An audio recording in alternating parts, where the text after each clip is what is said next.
G'day guys, Mac with the Outer Circle. So I asked what you guys wanted for the next video, and this is what you voted for. The 3 things Heresy 2.0 has got wrong. Now, I wanted to do a different style of video, truth be told. I wanted to deliver the content you're interested in, hence a vote. But this topic, it's what you guys chose, and it is an important topic because people aren't really talking about it in open forums. A lot of people are just out there going, it's great, 2 thumbs up. And they're not talking to the writers, people who developed this, and, well, let's be honest, they aren't coming onto this channel to get their feedback, so this episode is going to rile some people up. Too bad, no apologies. There's swearing, dark humour ahead, so like Prison Love, we're going in dry. The big 3 issues are template weapons, dreadnoughts, and reactions. Number 3 on the list will surprise nobody. I've already done a sort of small video on it, but I want to start with the templates. Templates, like several of these actually, is a 2-part issue, based on their performance and the targets. The 2 go hand in hand in any discussion, so let's go with their performance first. In Heresy 1.0 on release alone, and that's important, on release there were far less units in Heresy version 1. When that was released, there were 14 AP1 or 2 large blast templates, such as Demolishers, Medusas, etc. There were 10 AP1 or 2 small blast templates, such as conversion beamers, at long range, plasma cannons, etc. The amount of AP3, well, in short, a crap load. But what about in 2.0? Well, in total we have the Fellblade Accelerator Cannon AP shell, AP2 small blast, heavy conversion beamer at long range, volcano cannon, neutron wave cannon, and turbo laser destroyer, all of which are AP1 or 2 large blasts. The Phosphex Discharger and the Phosphex Shell are both small blasts at AP2. That's it. AP3 templates, just as bad. So, despite 10 years of development and dozens of new units, there's a 3-fold decrease in the number of template weapons, and what stayed often reduced in size. What they did to try and mitigate the size reduction was increase the strength on weapons, but because damage maxes out at strength of 10, you can't wound something that is strength 10 or, toughness 9 or toughness 10 with a strength 14 weapon on a 2. No, you still wound them on 4s at best. It's obviously an issue as the game has so many units that are best killed with AP2 and better weapons. And the reason you bought ordnance of any kind was to saturate an area with the big boom, to spread out the enemy units and force them into kill pits or firing lanes.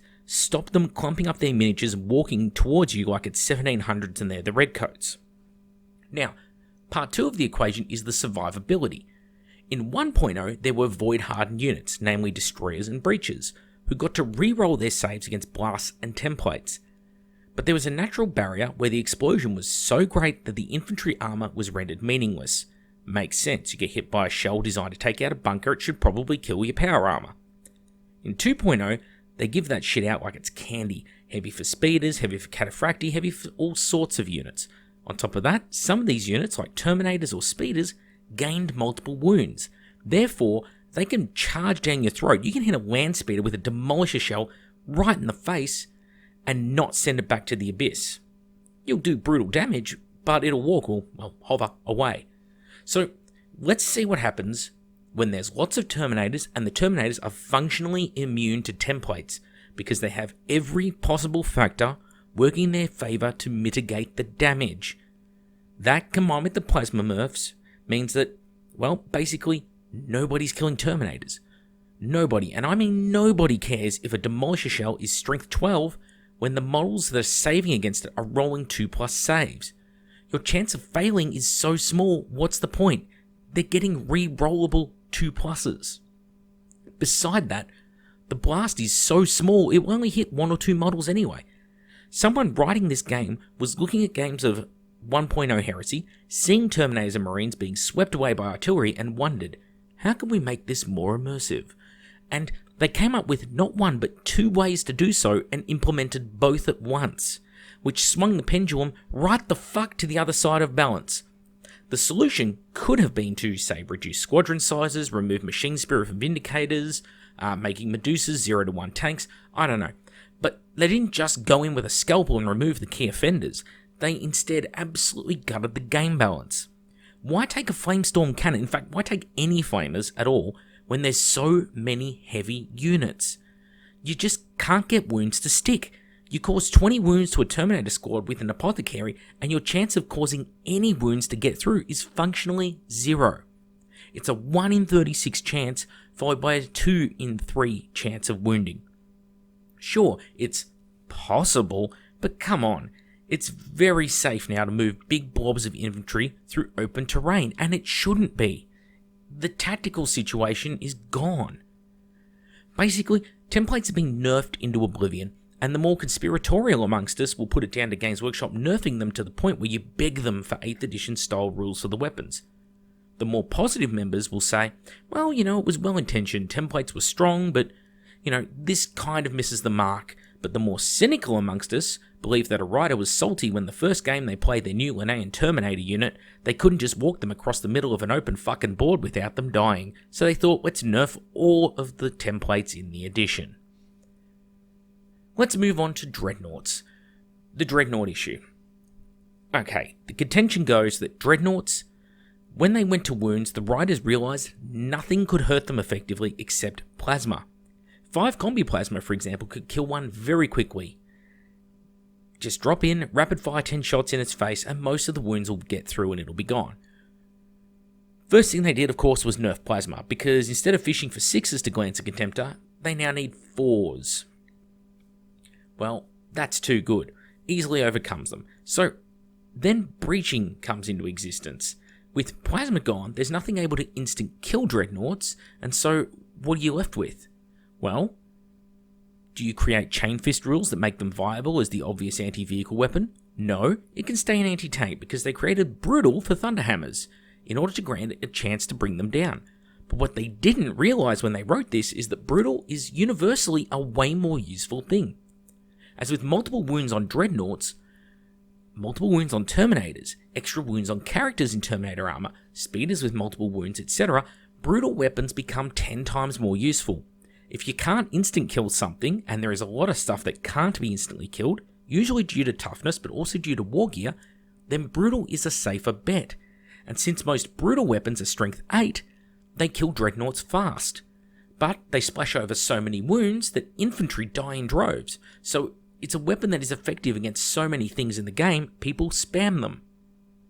Dreadnoughts arguably are the problem here because they were the catalyst which led directly to this raft of Brutal and plasma changes, and this has gravely unbalanced the edition. Those kind of changes need years of playtesting and got 5 minutes. This problem also applies to Dreadnoughts. You see, the problem too here is that they themselves are simply too damn good. You take a Legion Praetor, you get 1 per army, he's in Tartarus armor, for example, kind of similar to a Dreadnought, right? Moves 7 inches, 2+ save, 5+ invul. He has far less strength, toughness, wounds, can be instantly killed by dozens of different weapons, is susceptible to Fleshbane, Poison, where the Dreadnought forces rerolls. Dreadnought is coming in with Brutal 3, Strength 9, at initiative weapon. He can potentially kill 9 models, up to 12 if he charges and everything hits and wounds. The Dreadnought has a Combi Bolter and a Gravis Heavy Bolter built in. The Tartarus Praetor has a Power Weapon and a Combi Bolter. Any Legion bonus also disproportionately affects the comparison, because if you're an Iron Hands player in particular, a Contemptor becoming immune to bolt gun fire is way more efficient than your Praetor being ever so slightly harder to wound with said bolt guns. And the points difference between the two is only 65 points. Now, if you know what a force multiplier of Praetor is, what is therefore a Dreadnought? You know how bad it is, don't you? You cannot even come close to making the Praetor equivalent to that Dreadnought stats with any amount of war gear. So, how are Dreadnoughts so cheap? Well, probably because they carried over the points basically from when they were a vehicle. They didn't think it through. If you put an equal amount of points in Tactical Marines against a stock Contemptor, they will die 10 out of 10 times. What's worse is that even the most basic list can take 12 Contemptors. Dreadnoughts used to have balance at the points cost because you could get lucky. You could one-shot them, you could immobilize them, blow off an arm, reducing the threat, whatever it might be. Now, it's full power up until the second the Dreadnought dies. At least pull some of that 9th edition 40k shit and make it degrade in fighting ability or something. Or is this the taster the company has planted to make the community beg for the introduction of those 9th edition rules so Games Workshop can have the ultimate wet dream of Heresy using the same rules as 9th, after the community so roundly rejected the option back in 2017? Conspiracy theorists will wonder. In the end, Contemptors are but the symptom, made worse by Leviathans, and the problem is that you're getting so much bang for your buck, and with all the amount of AP2 that's been gutted out of the edition, it's hard to get past the armor. You can't slow them down, you can't instant kill them, you have to painstakingly remove every one of those wounds, one by one, and when bolt guns need 6s to wound, and the opposing player needs 2s to blow you off, you can't even melter bomb the fuckers anymore. The solution? Well, it was probably to write into the Dreadnought rules some kind of weakness versus anti-tank weapons. Chain fists and melter weapons should probably do double or triple wounds. But then that's bloat, and this edition is already big on bloat, so let's move on. Reactions. You know by now why they're bad. They're the Yu-Gi-Oh! Trap card of 2.0. Not only are they poorly implemented by any metric, but they are inherently unbalanced, with some legions making bank, others not so much. If you're an Iron Warriors gunline, for example, rocking augury scanners and shooting reactions, they're going to give you a stiffy. But if you're a Thousand Suns player, you're likely hanging from the neck in the garage. Also with a stiffy. Too dark? It's a joke. Not a dick, don't take it so hard.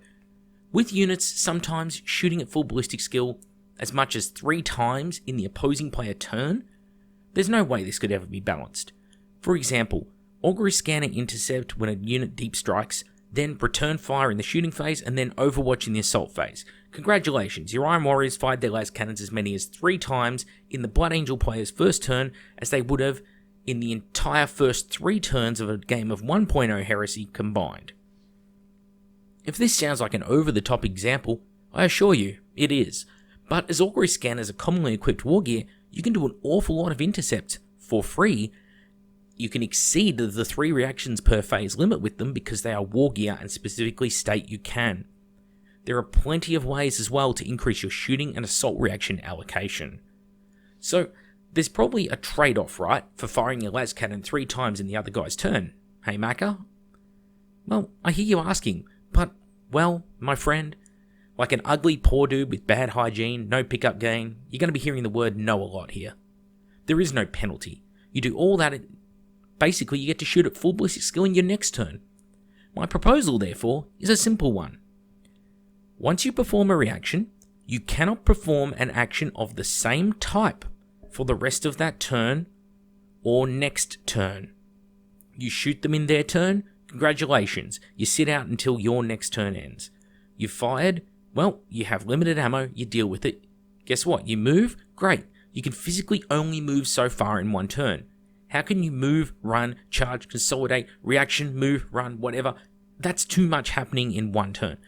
The reacting player shouldn't be doing more acting each turn than the bloody active player is. I get the intent there to make it so that the person with the attention span of a kid with ADHD who drank a litre of Mountain Dew Code Red in a room full of TVs on the other side of the table has their interest maintained. But with a slew of effective I go, you go systems out there, even within Games Workshop, the best they could come up with was, it's time to duel. And throwing down a trap card every 2 seconds, interrupting the flow of the game and generally fuckhanding the balance? Come on. Ever go to an event? I like to use the movement phase of the other player to walk around, see the cool armies on the other tables, quick chat with a friend, that kind of thing. Now, you have to hover over the board, clutching your deck of reaction cards like a sweaty Magic player. And your prize for all this reaction dickery? It's nothing. So there's that. Enjoy. I don't get it, guys. You're doing so much to throw the game off. Okay? The person's getting in the flow of things. I'm going to move this unit, then I'm going to move this unit, then I'm going to move this unit. All of a sudden a reaction happens. You're now stopping what you're doing, the other person takes charge, messes around with your stuff, and then you got to pick up from where you were. Things are going to get forgotten. Mistakes are going to be made. It is badly implemented. Anyway, those are the 3 things wrong with Heresy 2.0. The video was dark, unfunny in places, but I wanted to do something different. I didn't just want to make the quick clickbait title. If you don't like it, there's both the comments and the thumbs down buttons, so help yourself. But remember, if you want to enter the comments section, please try to argue the points, not the horrible orange circle bad on the other end of this channel. Anyway, Mac with the Outer Circle. Hope you enjoyed the episode, and I'll catch you on the next one.